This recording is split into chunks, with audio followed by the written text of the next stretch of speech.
그러므로 나의 사랑하는 자들아, 너희가 나 있을 때뿐 아니라 더욱 지금 나 없을 때에도 항상 복종하여 두렵고 떨림으로 너희 구원을 이루라. 너희 안에서 행하시는 이는 하나님이시니 자기의 기쁘신 뜻을 위하여 너희에게 소원을 두고 행하게 하시나니, 모든 일을 원망과 시비가 없이 하라. 이는 너희가 흠이 없고 순전하여 어그러지고 거스리는 세대 가운데서 하나님의 흠없는 자녀로 세상에서 그들 가운데 빛들로 나타내며 생명의 말씀을 밝혀 나의 다름질이 헛되지 아니하고 수고도 헛되지 아니하므로 그리스도의 날에 내가 자랑할 것이 있게 하려 함이라. 만일 너희 믿음의 재물과 섬김 위에 내가 나를 전제로 드릴지라도 나는 기뻐하고 너희 무리와 함께 기뻐하리니 이와 같이 너희도 기뻐하고 나와 함께 기뻐하리라. 오늘 말씀 제목은 그리스도를 본받는 삶입니다. 자녀들을 키워보신 분들은 다들 경험들을 하셨겠지만, 자녀들을 키운다는 것은 결코 쉬운 일이 아니더라고요. 저도 일남 일녀의 자녀를 두고 있지만 왜 이렇게 속을 썩히는지, 자녀를 키우면서 염려되는 것 중 하나가 있다면 그것은 나의 아들이, 나의 딸이 과연 어떤 사람이 될 것인가, 또는 누구를 닮을 것인가입니다. 저도 경험하고 있지만 애들은 그 부모를 닮게 되어 있더라고요. 특별히 제 큰 녀석의 딸인데요, 저를 너무나도 닮았습니다. 뭐 피부 뽀얀 거는 좋은데 성격까지 닮아가지고 한 번씩 제가 전에도 말씀드렸지만 하나 하고 이름 부르면 분명히 딸인데 들려오는 대답은 예, 어디 뭐 아들이 하나 있는 것 같아요. 그런데 아이들이 부모를 닮는 것이야 당연한 것이지만, 부모의 마음에는 자녀들이 잘 되는 욕심을 누구나 다 가지고 있는 것 같아요. 좀 욕심을 낸다면 부모인 나를 닮는 것도 좋지만 나보다는 더 좋고 훌륭한 사람이 되기를 원한다는 것입니다. 그런데 다들 경험이 있으시겠지만 자녀가 똑소리 날 때는 어떻습니까? 이야, 역시 내 아들 내 딸이다, 누구를 닮아가지고 저렇게 똑똑한 거야, 이렇게 막 또 목도 힘을 주게 되지만, 그러나 자녀가 이내 답답하게 하고 속이 상하게 할 때는 어떻습니까? 대체 너는 누구를 닮아가지고 이렇게 내 속을 긁는 거요? 이렇게들 많이들 이야기하시죠. 실제로 제가 얼마 전에 중고등부 자녀들에게 물었습니다. 부모님들이 너는 누굴 닮아서 이래? 이렇게 잔소리를 하면 너희들은 속으로 대체 뭐라고 하느냐? 이걸 물어봤었어요. 다들 말들은 안 해요. 그래서 제가 한 친구씩 제가 지목을 하면서 물어봤습니다. 그런데 상당수의 아이들이 차마 엄마 아빠한테 맞아 죽을까 봐서 말대꾸는 못하고 대개가 역시 예상대로 그렇게들 생각하고 있더라고요. 너 누굴 닮아서 그래? 그럼 누구라고 해야겠어요? 예, 누군 누구예요? 엄마 아빠지요. 그렇다고 또 이야기를 들으시고 또 예배 후에 또 중고등부 자녀를 두신 부모님들이나 이 손주를 두고 계신 분들은 또 돌아가셔서 확인하시면 안 됩니다. 제가 난감해집니다. 그래서 이런 말이 있습니다. 모본이라는 것은 희망이지만 동시에 절망이다. 무슨 뜻이겠습니까? 모본이란 것은 따로 있을 때는 희망이에요. 그러나 도저히 그 모본을 따라갈 수 없다고 생각할 때는 오히려 상대적으로 절망을 가져올 수 있다라는 말이지요. 이 시간 본문 말씀 빌립보서 2장 5절로 11절까지 앞에 있는 말씀은 예수 그리스도가 보여주신 삶의 모본을 보여주고 있습니다. 하나님과 동등하신 그분, 하나님이 자신이었던 그분이 우리를 섬기시기 위해서 자신을 비우시고 자신을 낮추시고 이 땅에 종의 모습으로 오셔서 우리를 섬기시기 위해서 자신의 목숨까지 십자가에 내어주신 우리 예수님의 삶은 분명히 성도인 저와 여러분들의 삶에 확실한 모범이라는 것입니다. 자, 그렇다면 우리가 이 말씀을 묵상할 때에 그리스도의 모범은 우리에게 희망일까요? 절망일까요? 예. 희망이십니까? 이쪽만 하면 하시는데 예. 희망일 수도 있지만 도저히 내가 예수님처럼 살 수가 없다는 생각하시는 분들에게는 상당히 부담일 수밖에 없다는 것입니다. 그러나 본문의 메시지의 핵심은 무엇입니까? 이런 예수 그리스도의 모본이 여러분과 저에게 절망일 필요가 없다는 말씀이에요. 왜냐하면 주님께서는 결코 우리가 행할 수 없는 교훈을 허용하시지 않기 때문에 그렇습니다. 그러면 우리가 예수 그리스도를 온전히 본받을 수 있다는 말씀입니까? 물론 온전히 본받는 것은 참 어렵습니다. 제가 목사라서가 아니라 저도 어렸을 때는 예수님 닮는 게 꿈이었고요, 그게 또 소원이었습니다. 그런데 제 삶을 돌아보면 참 부끄럽기 짝이 없습니다. 이런 몹쓸, 이런 생각들이 앞섭니다. 성경에도 우리가 이 세상에 사는 동안에 완전히 주님을 닮을 수 있다라고 가르치지는 않습니다. 그러나 상당히 어느 정도 닮아갈 수 있다라고 가르쳐 주고 있습니다. 그리고 우리가 아무리 예수님을 닮으려고 한다 할지라도 단번에 그렇게 될 수도 없습니다. 그러나 점진적으로 저와 여러분들의 한평생을 통해서 서서히 그리스도를 닮아가는 할 수 있다라는 것이 바로 성경의 말씀이죠. 그래서 이것을 기독교 교리에서 성화의 교리라고 그럽니다. 성화.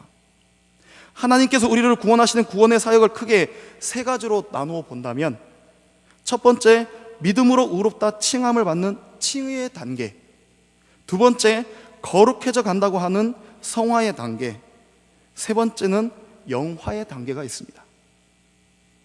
내가 십자가 앞에 나와서 예수를 믿고 예수님을 구주와 주님으로 영접할 때 주님께서는 우리의 죄를 용서하시고 또 우리를 의롭다 해 주십니다. 이게 구원받는 순간이고 거듭나는 순간이겠죠. 그때부터 시작해서 저와 여러분들은 이제 예수 그리스도를 본받기 시작하는 것입니다. 그런데 구원의 사역 두 번째 단계는 성화의 단계라고 그랬습니다. 우리가 예수님을 믿고 거듭나서 하나님의 자녀가 된 그 순간부터 우리는 동시에 이 두 번째 단계로 들어가게 됩니다. 즉, 이 단계는 예수 그리스도를 닮아가는 과정을 계속해서 걷는 것을 말하는 거예요. 그리스도를 지속적으로 닮아가는 이 평생의 삶의 과정을 가르쳐서 기독교 교리에서 그래서 성화의 단계라고 그러는 것입니다. 그래서 믿는 성도들은 날마다 뭐 해야 돼요? 성화돼야 되는 것입니다. 그런데 이것이 언제 완성될 수 있는 것이냐? 이것이 완성되는 체험은 바로 간략하게 말씀드렸던 아까 영화의 단계입니다. 영화라는 것은 우리가 영광스럽게 된다는 말씀이에요. 예수님이 다시 오시는 날 예수 그리스도는 완전히 닮을 수 있다는 것입니다. 저와 여러분들이. 이것이 그리스도의 본받음의 완성이에요. 그래서 성경에 보면 요한일서 3장 2절 말씀에 보면 우리가 지금은 하나님의 자녀라 장래에 어떻게 될지는 아직 나타나지 아니하였으나 그가 나타나시면 우리가 그와 같은 줄을 아는 것은 그의 참모습 그대로 볼 것이라고 말씀해 주고 있기 때문입니다. 이것이 영화의 순간인 것입니다. 이 시간 본문에서는 이 두 번째 단계, 다시 말하면 우리가 구원받고 거룩해져 나가는 성화의 단계를 강조해 주고 있는 말씀이에요. 그래서 본문을 이렇게 시작합니다. 우리 다 같이 12절 말씀을 다 같이 읽어보도록 하겠습니다. 다 같이 읽습니다. 시작. 그러므로 나의 사랑하는 자들아, 너희가 나 있을 때뿐 아니라 더욱 지금 나 없을 때에도 항상 복종하여 두렵고 떨림으로 너희 구원을 이루라. 아멘. 마지막의 말씀에 보면 너희 구원을 이루라. 이 말씀은 구원을 받으라는 말이 아닙니다. 또 구원받지 못한 사람에게 또 구원을 받으란 말도 아니에요. 바울은 이미 구원받은 빌립보 교회 성도들에게 너희가 얻은 구원을 이루어 나가라는 말씀입니다. 그 구원을 성취해 나가라. 우리가 받은 구원을 이루어 나가라는 뜻에서 이 말씀을 하고 있는 것입니다. 그것이 바로 그리스도를 닮아가고 예수님을 닮아가는 인격적 변화의 과정을 뜻해주고 있는 것이죠. 사랑하는 성도 여러분, 오늘 저와 여러분들도 지금 이와 같이 주님을 본받길 원하고 닮길 원하고 있습니다. 그렇다면 과연 예수 그리스도를 본받는 삶이 우리의 삶에, 그리고 우리의 삶의 이 장에 어떻게 구체적으로 이루어질 수 있을까요? 이 시간 본문을 살펴볼 때에 귀한 그 은혜를 받으시기 바랍니다. 먼저 그리스도를 본받는 삶, 첫 번째로 하나님의 능력을 의지하는 것입니다. 하나님의 능력을 의지하라. 이것이 본문의 첫 번째 강조입니다. 우리 옆에 분들에게 좀 얼굴을 지그시 바라보시면서요, 이렇게 한번 이야기해 보겠습니다. 하나님의 능력을 의지합시다. 예, 앞뒤 좌우로 좀 해보시기 바랍니다. 하나님의 능력을 의지합시다. 예, 감사합니다. 하나님의 능력을 의지하라. 그러므로 사랑하는 자들아, 너희가 나 있을 때뿐 아니라 더욱 지금 나 없을 때에도. 바울 사도가 왜 이렇게 강조하는 이유가 무엇이겠습니까? 빌립보 교회 성도들의 입장에서 보면 저와 여러분의 입장에서와 마찬가지로 예수님을 닮아간다, 내가 예수님처럼 된다, 이것이 상당히 불가능한 모범처럼 보였을 것입니다. 그러나 다행스러운 것은 바울이 지금 그들 곁에 있었습니다. 내가 예수님을 닮아갈 수는 없을지 모르지만, 그러나 바울 사도 정도라면, 이 정도라면 내가 닮아갈 수 있을 것이라고 이 빌립보 교인들은 그렇게 생각했던 것입니다. 왜 그랬을까요? 바울은 우리와 똑같은 인간이기 때문이지요. 바울이 그들 곁에 있고, 바울이 그들을 돕고, 바울의 메시지를 듣고, 또 바울의 가르침을 받는다는 것은 이 빌립보 교인들에게서 얼마나 큰 축복인지 모릅니다. 그래서 빌립보 교인들은 그들의 신앙의 성숙의 과정에서 상당히 이 바울 사도를 의지하고 있었던 것입니다. 그러나 바울 사도의 생각은 달랐습니다. 그리고 바울은 자신은 이 무엇이 문제인지를 알고 있었습니다. 빌립보 교인들의 진정한 성숙은 바울이라는 사람을 의지할 때 가능한 것이 아니라 바울이 가르치는 하나님을 의지할 때만 신앙의 진정한 성숙이 비로소 가능하다는 사실을 바울은 이제 빌립보 교인들에게 가르치기를 원했던 것입니다. 우리도 이런 배경에서 다시 한번 12절을 다시 한번 읽어보겠습니다. 다 같이 다시 한번 11절 읽겠습니다. 이런 배경을 생각하시고요, 다 같이 있습니다. 시작. 그러므로 나의 사랑하는 자들아, 너희가 나 있을 때뿐 아니라 더욱 지금 나 없을 때에도 항상 복종하여 두렵고 떨림으로 너희 구원을 이루라. 예. 그리고 우리 다시 한번 13절 말씀을 다 같이 이어서 읽어보겠습니다. 시작. 너희 안에서 행하시는 이는 하나님이시니 자기의 기쁘신 뜻을 위하여 너희에게 소원을 두고 행하게 하시나니. 아멘. 내 안에 행하시는 하나님, 우리 안에 행하시는 하나님이 거하시고 계심을 믿으십니까? 나를 구원하신 하나님, 나를 구원하신 다음에 그대로 버려두시는 것이 아니라 그분은 저와 여러분 안에서 지금 말씀에 행하신다라고 말씀해주고 있습니다. 너희 안에 행하시는 하나님, 이 하나님이 그리스도인의 승리의 삶의 원천인 줄 믿으시기 바랍니다. 하나님은 하나님이 기뻐하시는 뜻을 이루는 것, 이것은 그리스도인의 삶의 최고의 선이라고 할 수 있는 것입니다. 우리 안에 행하시는 하나님은 우리가 하나님이 기뻐하시는 존재가 되기 위하여, 또 우리가 하나님을 뜻을 이룰 수 있는 존재가 되기 위하여 저와 여러분들 안에서 13절에 뭐라고 말씀합니까? 너희로 소원을 두고 행하게 하신다. 그렇기 때문에 빌립보 교인들이 생각하는 예수님을 닮는 것보다는 바울 사도를 닮는 것에 치중하는 이것을 알았기 때문에 지금 바울 사도는 이것을 강조하면서 생각을 바꾸라고, 너희들의 시선을 바꾸라고 그렇게 말씀해주고 있는 것입니다. 13절 말씀에 보면 너희 소원이라는 단어가 나오지요. 이 소원은 거룩한 소원입니다. 주님의 뜻대로 살고 싶다, 기도하고 싶다, 말씀 따라 살면 마땅히 내 이웃을 사랑해야지, 내 안에서 일어나는 성령님이 주시는 그 소원이 바로 그 소원을 말씀하는 것입니다. 다시 말해 하나님이 내게 일으켜 주시는 소원인 것이죠. 그 소원을 따라 사는 삶, 그것이 바로 능력의 삶인 거예요. 우리도 신앙생활을 할 때에, 물론 저도 존경하는 은사되는 목사님이 있습니다. 그분 한 분만 있는 것이 아니라 사역하면서 지금까지 겪으면서 존경하는 목사님들이 있습니다. 그분들의 장점을 닮고 싶은 게 또 제 욕심이기도 하고요. 그러나 우리는 뭡니까? 내가 좋아하는 목사님이 있다 할지라도, 내가 좋아하는 교육자가 있다 할지라도 우리는 뭐예요? 주님보다 앞서서 그들을 섬길 수는 없는 것입니다. 오늘날의 성도들 보면 이러한 부분들에 있어서 많은 오류들을 범하는 것을 우리가 볼 수가 있어요.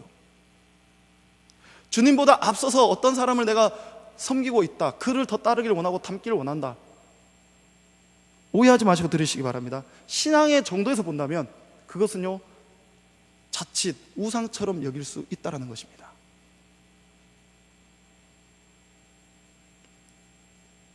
우리 역시도 그래요. 하나님께서 내게 일으켜 주신 이 소원이 있음에도 불구하고 어리석은 우리들은 주께서 내 안에 거룩한 선을 불러 일으키시고 나를 격려하시고 내게를 동기를 부여하시고 내가 하나님의 뜻을 따라 살 수 있도록 성령이 내 안에서 역사함에도 불구하고 내가 성령의 역사를, 또 성령의 감화를 무시해버리고 지나치고 살아갈 때가 너무나도 많다는 것입니다.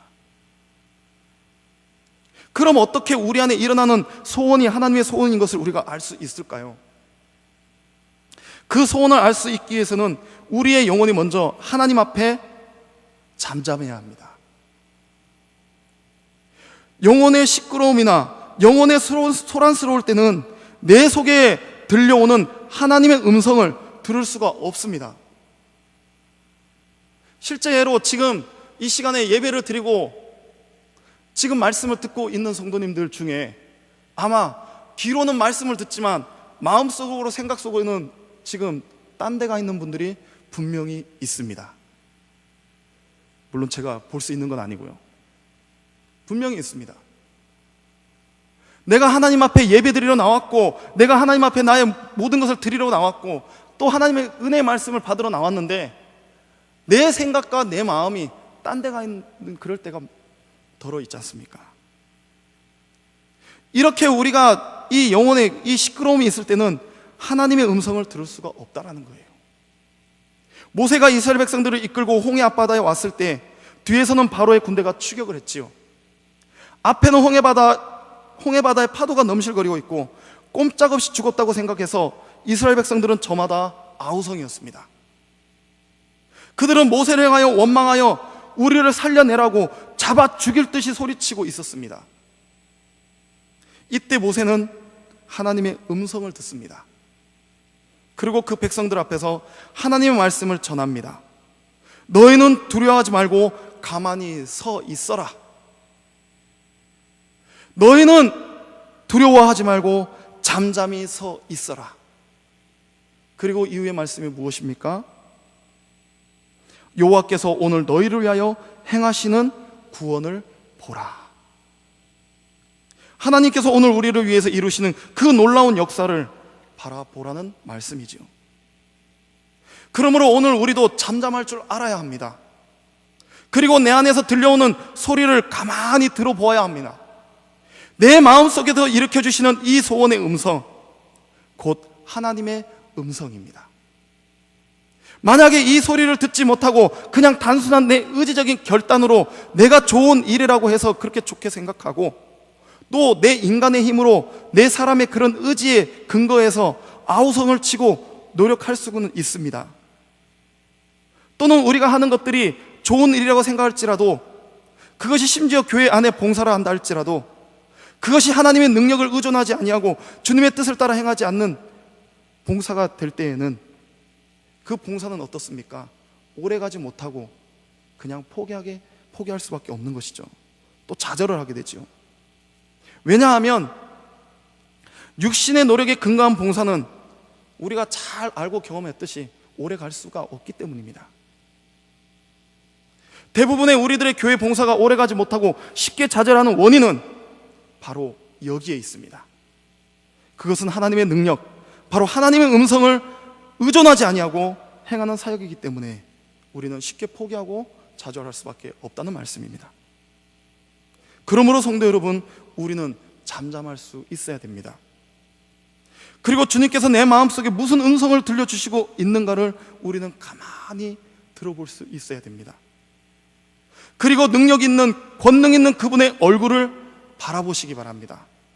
또 그분이 손을 내밀어 내 손을 잡아주시는 그분의 자취를 느껴보시기 바랍니다. 그리고 그분 앞에 이렇게 고백해 보시기 바랍니다. 주님, 내 힘으로는 아무것도 할 수 없습니다. 할 수 있다고 착각하지도 않겠습니다. 저는 이제 주님만 간절히 의지하겠습니다. 저와 여러분들 안에 이러한 진정한 고백이 주님 앞에, 하나님 앞에 올려질 때에, 그때 바로 하나님께서는 하나님의 자신의 영광을 위하여 저와 여러분들 안에 행하시는 하나님의 능력으로 우리를 하나님의 거룩한 영광스러운 사역의 자리로 이끌고 나가심을 거듭 믿으시기 바랍니다. 우리는 이 하나님의 능력을 의지하며 살아가야만 합니다. 그때 비로소 이 하나님의 능력을 의지할 때에 우리는 주님이 기뻐하시는 삶을 살 수 있게 되는 것입니다. 그리스도를 본받는 삶 두 번째, 하나님의 말씀을 붙잡고 살아야 되는 것입니다. 성도 여러분, 하나님의 말씀을 붙잡으시기 바랍니다. 하나님의 말씀을 붙잡으라. 앞에서 우리는 이미 예수 그리스도의 삶의 모범을 실현하기 위해서는 무엇보다도 내 자신의 아우성이나 내 자신의 노력이 아니라 하나님의 능력을 의지함으로써만 가능하다는 사실을 교훈받았습니다. 이 말은 결코 우리가 아무것도 안 하는 수동적인 자세에서 계속 머물러 있는 것을 의미하는 게 아니에요. 이제 구체적으로 하나님의 능력을 의존하라는 메시지 다음에 지속되는 16절의 말씀, 우리가 하나님의 이 공고의 말씀을 들을 수 있어야 됩니다. 우리 다 같이 16절의 말씀을 다 같이 읽어보겠습니다. 다 읽습니다. 시작. 밝혀 나의 다름질이 헛되지 아니하고 수고도 헛되지 아니하므로 그리스도의 날에 내가 자랑할 것이 있게 하려 함이라. 아멘. 여기 16절의 시작의 말씀을 보시기 바랍니다. 생명의 말씀을 밝혀. 이 밝혀라는 말은 다른 버전으로 번역해 보면 생명의 말씀을 붙잡으라는 뜻입니다. 생명의 말씀을 붙잡아. 그런데 단순히 그냥 붙잡는 것이 아니라 어떻게 붙잡아야 될까요? 생명의 말씀을 단단히 붙잡으라는 뜻입니다. 하나님의 말씀, 생명의 말씀을 견고하게 붙잡는 것, 즉 좀 더 적극적인 표현을 해본다면 생명의 말씀의 지배를 받으라는 말씀이에요. 저와 여러분들이 지난주에 10회에 거쳐서 3박 4일 동안, 아니 한 주간 동안, 아니 지금까지도 그 말씀의 은혜 속에 지금 있는 분들이 참 많을 것입니다. 그러나 그냥 내게 들려진 달콤한 말씀으로만 기억된다면 그 기억은 앞으로 일주일 뒤에 사라지고 말 것입니다. 그러나 저와 여러분들이 그 말씀을 전해드린 말씀대로, 저희들이 결단한 대로, 기도한 대로 정말 지키고자 노력한다면 분명히 그 말씀은 저와 여러분들을 하나님이 원하는 뜻대로 변화시켜 버릴 것입니다. 이것이 중요한 것이지요. 그래서 우리는 생명의 말씀의 지배를 받을 수 있어야 되는 거예요. 그래서 우리는 하나님 말씀이 우리의 삶의 분명한 부분이 될 수 있도록 만들어야 되는 것입니다. 그래서 성경의 하나님 말씀 앞에 우리는 항상 어떻게 하라고 말씀합니까? 순종하라. 어떻게 해야 된다고요? 순종하라. 순종한다는 것은 하나님의 말씀을 구체적으로 내 삶에 적용해서 그 말씀에 의해서 살아가도록 해야 된다는 말씀이에요. 하나님의 능력의 지배를 받기를 원하십니까? 내가 정말 하나님의 능력을 의지하기를 원한다면 주님의 말씀을 들으며 그 말씀을 굳게 붙잡으시기 바랍니다. 그리고 그 말씀에 의해서 저와 여러분들의 삶이 온전히 형성되도록 그렇게 힘들어도 주님의 말씀 앞에 순종하며 나가시기 바랍니다. 그러할 때 진실로 저와 여러분들의 삶이 하나님 말씀에 다스림을 받는 삶이 되는 것입니다. 그러므로 구체적으로 이 말씀이 적용되는 1차적인 삶의 영역을 바울 사도는 14절 본문에서 이렇게 말씀하는 것이죠. 모든 일을 원망과 시비가 없이 하라. 여기에서 강조되는 단어가 무엇인 줄 아십니까? 모든 일이라는 단어예요. 모든 일. 모든 일을, 우리가 부딪히는 모든 일, 우리가 하게 되는 모든 일을 원망과 시비가 없이 해야 된다는 말씀이에요. 즉 이 말씀은 우리의 삶을 다루는 인생의 태도가 매우 적극적이함을 강조하는 거예요. 아무리 좋은 말씀을 듣고 내가 아무리 좋게 기도를 해도 저와 여러분들의 삶이 그 말씀과 그 기도 앞에 적극적인 성향을 띠지 않으면 소용이 없다는 거예요. 성도 여러분, 그래서 우리는 부정적인 삶의 태도를 극복해야만 되는 것입니다. 우리가 어떤 일을 하든 모든 일을 원망과 시비 없이 해야만 하지요. 원망이란 것이 무엇입니까? 하나님에 대한 불신에서부터는 것이지요. 불신입니다. 불신. 우리가 하나님을 온전히 신뢰하지 못할 때 무엇이 생겨납니까? 이 원망이 생겨나는 거예요. 광야를 여행하던 이스라엘 백성들 보시기 바랍니다. 그들의 삶의 스타일은 끊임없는 원망의 반복이었지 않습니까? 왜 그랬습니까? 결론적으로 딱 쳐서 단정적으로 얘기해 본다면 하나님을 신뢰하지 못했기 때문에 그들은 뭐예요? 항상 영도자인 모세를 원망하고 죽이려고 들고, 그리고 하나님 향하여 그렇게 불평불만을 쏟아냈던 것입니다. 그리고 시비를 걸었죠. 시비는 사람에 대한 불신에부터 시작되는 것입니다.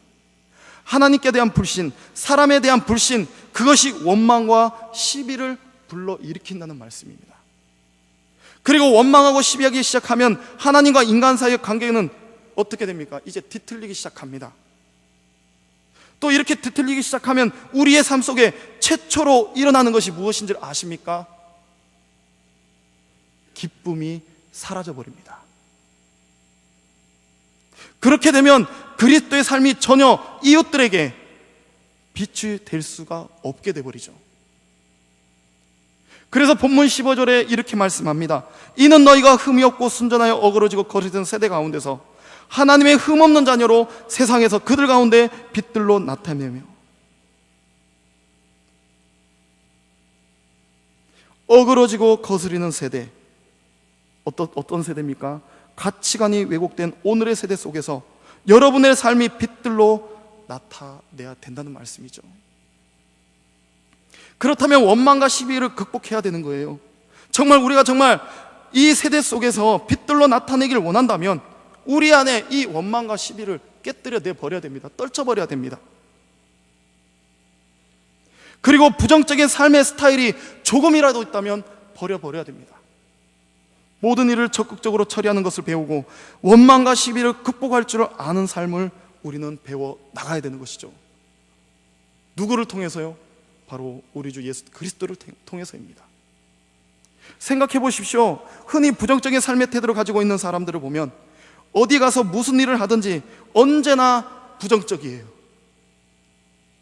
그런 사람들은 바람이 있죠. 나의 이런 환경만 바꿔주면 좋을 텐데, 더 잘할 수 있을 텐데,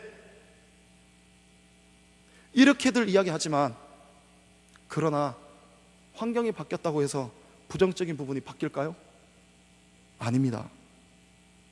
부정적인 삶의 자세를 가진 사람들은 어디에 가나 무슨 일을 하든 어떤 일을 하건 늘 부정적이고 금방 실증을 내버립니다.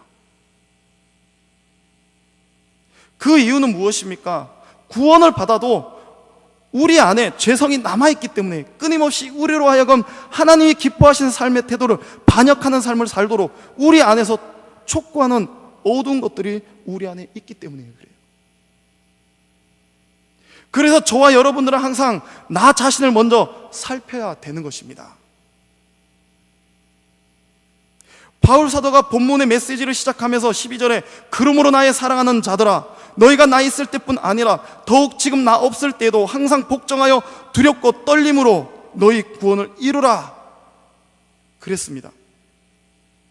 물론 두렵고 떨림으로라는 것은 하나님 앞에서는 경외의 자세, 하나님을 두려워하는 자세를 말하는 것이면 틀림이 없습니다. 그러나 우리는 내가 하나님 앞에 죄인이라는 사실을 알 때 우리는 비로소 어떻게 됩니까? 하나님 앞에 두렵고 떨리는 자세를 가질 수 있다는 것이죠.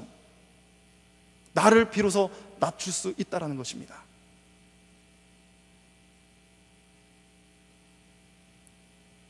저와 여러분들이 정말 죄인임을 알고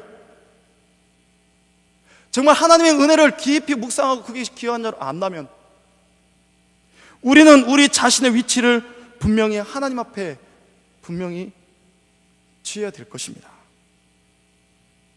인간의 연약함을 아는 사람, 인간의 간사함을 아는 사람, 나의 연약함과 나의 죄성을 아는 사람은 절대로 자신을 신뢰하지 않습니다.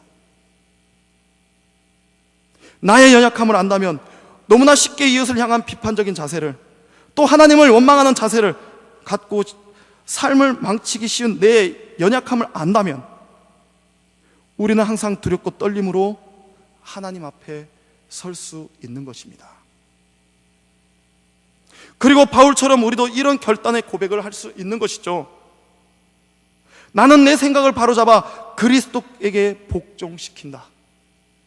나는 하나님의 말씀보다 앞서지 않겠다. 나는 이 말씀이 나를 다스리도록, 이 말씀이 나를 지배할 수 있도록 내 삶은 그분께 의지한다. 이러한 진정한 믿음의 고백이 나올 수 있는 것입니다.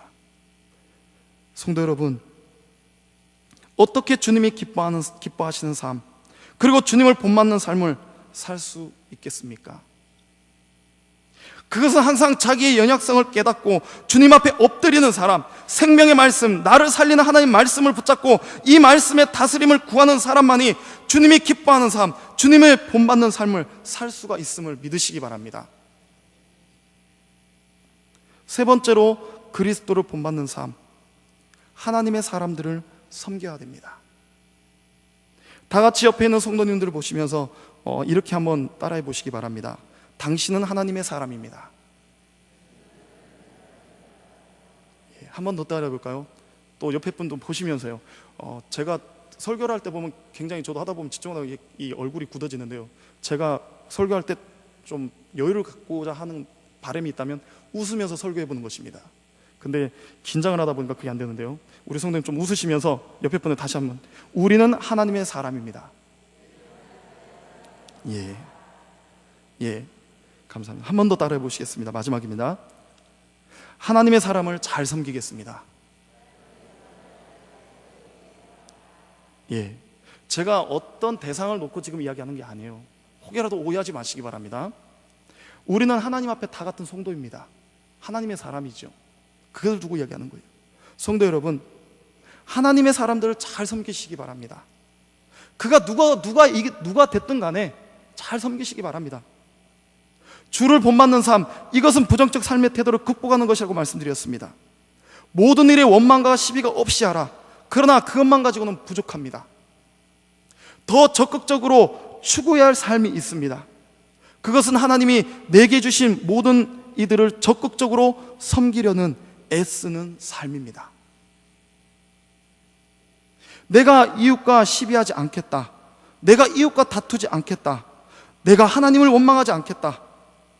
이런 고백만으로는 부족한 것이죠. 하나님이 내게 맡겨주신 이웃들을 전심을 다해서 내가 사랑하겠다, 섬기겠다.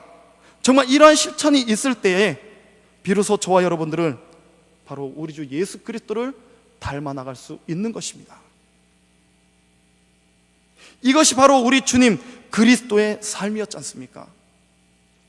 그래서 마태복음 20장 28절에 주님께서 이렇게 말씀하셨습니다. 인자가 온 것은 섬김을 받으려 함이 아니라 도리어 섬기려 하고 자기 목숨을 많은 사람의 대속무로 주려 함이니라. 우리를 섬기시기 위해서 마침내 자신의 목숨까지 십자가에서 내어준 주님의 삶, 그 삶을 본받기 원한다면 우리는 반드시 배워야 할 삶, 그것은 섬기는 삶이라는 말씀이에요. 그래서 천주교이긴 하나 이 시대에 예수님의 진정한 섬김이 무엇인지 다시금 보여줬던 테레사 수녀가 그의 자서전에 이렇게 썼던 것을 볼 수가 있습니다. 섬김을 받는 사람, 섬김을 받는 삶, 남들에게는 섬김을 받고 대접을 받을 때 거기에는 인간적인 기쁨이 있다. 그러나 내가 이웃을 섬길 때, 섬기는 삶을 살 때 거기에는 신적인 기쁨, 바로 하나님의 기쁨이 있다. 공감하십니까? 성도 여러분, 남들이 나를 알아주고 인정하고 대접해주고 섬겨주면 참 좋지요. 기쁩니다. 자랑하고 싶고 뭔가 막 떳떳해지는 것 같고. 그러나 그것은 아직도 인간적인 차원의 기쁨인 것이죠. 내가 조건 없이 계산을 초월해서 내가 이웃들을 섬길 때 거기에서 느낄 수 있는 진정한 기쁨, 그것이 바로 신적인 기쁨, 바로 하나님의 기쁨임을 기억하시기 바랍니다. 그렇습니다. 바울 사도도 이 시간 본문에서 그런 삶의 비밀을 체득하고 지금 우리에게 그렇게 공고해주고 있는 것이죠. 17절 말씀 우리 다 같이 한번 읽어볼까요? 17절 말씀, 그런 하나님의 기쁨을 기억하면서 생각하면서 다 같이 17절 말씀 읽어보겠습니다. 시작. 만일 너희 믿음의 재물과 섬김 위에 내가 나를 전제로 드릴지라도 나는 기뻐하고 너희 무리와 함께 기뻐하리니. 만일 너희 믿음의 재물과 섬김 위에, 다시 말하면 우리들의 믿음의 재물과 섬김을 위하여 우리들 한 사람이 예수 믿고 구원받으면 내가 그들을 돕는 일이 있는 거기서 끝나는 것이 아니라 더 나아가서 바울이 전도했던 빌립보 교인들, 그들이 예수님을 믿었을 때 바울은 그들에게 가졌던 기대는 무엇입니까? 구원받은 빌립보 교인들이 마침내 그들의 믿음을 주 앞에서 제물로 바치는 헌신의 자리까지 나가는 것, 그리고 하나님을 참으로 섬기고 봉사하는 사람이 되는 것이 바울의 소원이었습니다. 저와 여러분들도 마찬가지예요. 옆에 사람을 섬기되 어떻게 섬겨요? 그냥 인사만 하고 그냥 뭐 자리 봐주고 이게 아니라 정말 그가 하나님 앞에 온전한 믿음을 소유하고 하나님 앞에 흠없는 헌신의 봉사자가 될 수 있도록 그를 섬겨주라는 말씀입니다.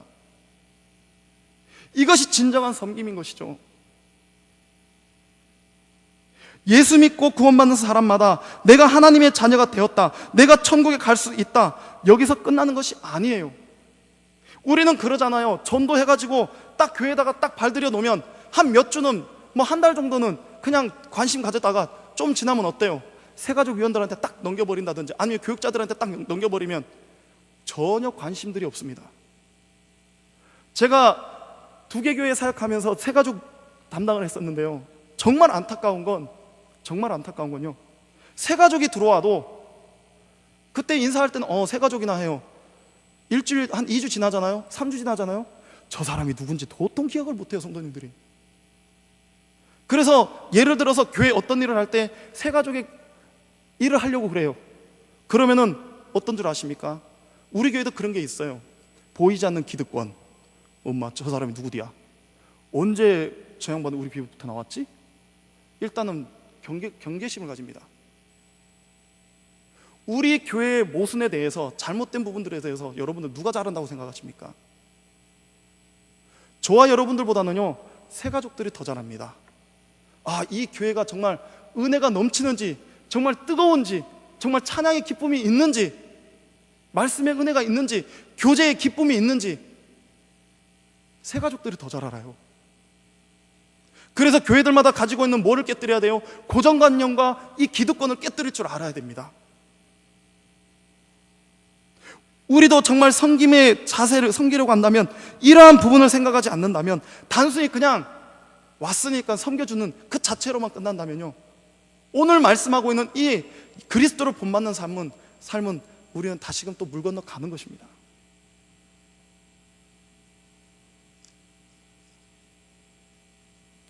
그래서 바울 사도는 아까 17절 말씀에 그렇게 이야기하는 것이죠. 너희 믿음의 자물과 섬김에 내가 나를 전제로 드릴지라도, 즉 우리의 신앙의 그런 수준과 그런 자리에 도달하기 위해서 바울 사도는 지금 이 빌립보 교인들을 그렇게 섬기겠다는 거예요. 내가 나를 전제로 드릴지라도, 구약의 번제와 같은 제사를 바칠 때 이 번제물을 태우기 위해서 그 제물 위에다가 술을 부었습니다. 그리고 태웁니다. 어떻게 해요? 그 제물이 하얗게 제가 될 때까지 다 태웁니다. 그렇습니다. 바울은 번제로 드리는 제물을 완전히 태우는 것처럼 빌립보 교인들이 하나님이 기뻐하시는 성숙한 신앙의 사람이 되기 위해서 자신의 전부를 바칠지라도 기꺼이 그들을 위하여 헌신하겠다는 것이죠. 이것을 위해 바울이 나는 기뻐하고 기뻐한다라고 본문에서 거듭 고백하고 있는 것입니다. 이것이 한 사람의 영혼을 정말 사랑하고 그를 하나님이 사랑하는 사람으로 만들기 위해서 자신의 전부를 쏟아부어 바치는 섬기는 사람들만이 경험할 수 있는 진정한 환희의 기쁨인 것입니다. 이처럼 하나님의 사람을 잘 섬기는 성도들이 다 되시기 바랍니다. 사랑하는 성도 여러분, 바울 사도는 빌립보 교인들은 물론 오늘 우리 전주 소문교회인 저와 여러분들에게 그리스도를 본받는 삶이 무엇인지 역설하면서 마지막 본문 18절에 이렇게 말씀하고 끝을 맺고 있습니다. 이와 같이 너희도 기뻐하고 나와 함께 기뻐하라. 그렇습니다. 그리스도를 본받는 삶은 하나님이 기뻐하시는 삶입니다. 이것은 인간적인 그 어떤 방법을 동원해서 누릴 수 있는 그런 저급한 삶의 기쁨이 아니에요. 마치 끊임없이 밀려오는 파도처럼 때로는 잔잔하게, 때로는 힘있게 주님이 주시는 넘치는 기쁨의 삶인 것입니다. 우리 안에 그리스도를 본받는 삶이 여기저기서 일어난다면 이 모든 것을 보고 받으시는 하나님 우리 아버지는 우리 전주 소문교회를 보실 때마다 기뻐하시며 아마 앉은 보좌에서 춤을 추실 것입니다. 성도 여러분, 도전하시기 바랍니다.